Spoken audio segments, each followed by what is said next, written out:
Morning news చూడగానే చాలా బాధ అనిపించిందండి. సౌదీ అరేబియాలో 45 మంది మన హైదరాబాద్ వారు చనిపోవడం, అది కూడాను సజీవ దహనం అవడం చాలా బాధాకరం. అసలు ఏం జరిగిందో ఒకసారి చూద్దాం, తెలుసుకుందాం మనం. టోటల్గా 54 మంది ఈ ఉమ్రా పవిత్ర యాత్రకు వెళ్ళారటండి. సౌదీ అరేబియాలోని మక్కాలో పవిత్ర స్థలాలను దర్శించుకున్నారు, అలాగే ప్రార్థనలన్నీ చేసుకున్నారు. తర్వాత తిరిగి మదీనాకి బ్యాక్ వచ్చేస్తూ ఉన్నారనమాట ఈ బస్సులో రిటర్న్ అవుతూ ఉండగా ఈ దుర్ఘటన మనకి జరిగిందనమాట. ఈ బస్సు ముందు ఒక డీజిల్తో నిన్న ఒక ట్యాంకర్ వెళ్తూ ఉందట.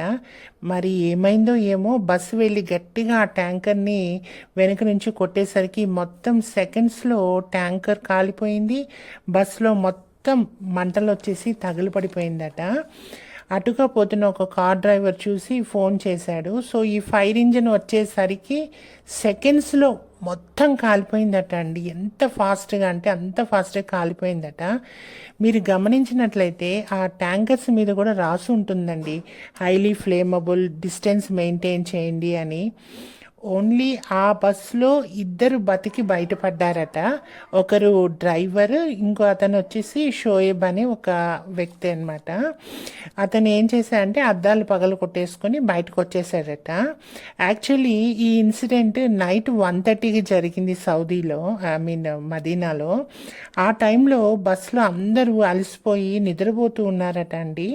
ఓన్లీ షోయబ్ అనే వ్యక్తి, డ్రైవరు ఉన్నారు మేల్కొని.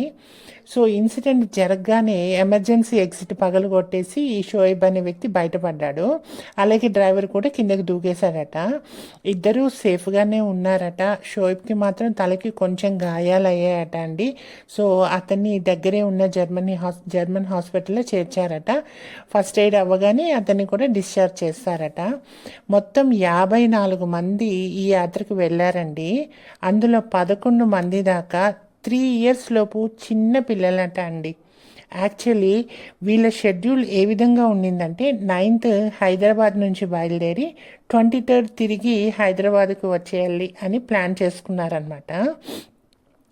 ఈ 54 మందిలో 4 హెల్త్ బాగలేదనేసి రేపు మేము వస్తామని చెప్పేసి డ్రాప్ అయిపోయారు. ఇంకో 4 వచ్చి మేము కార్లో వస్తాము, మీరు వెళ్ళండి అని చెప్పేశారట.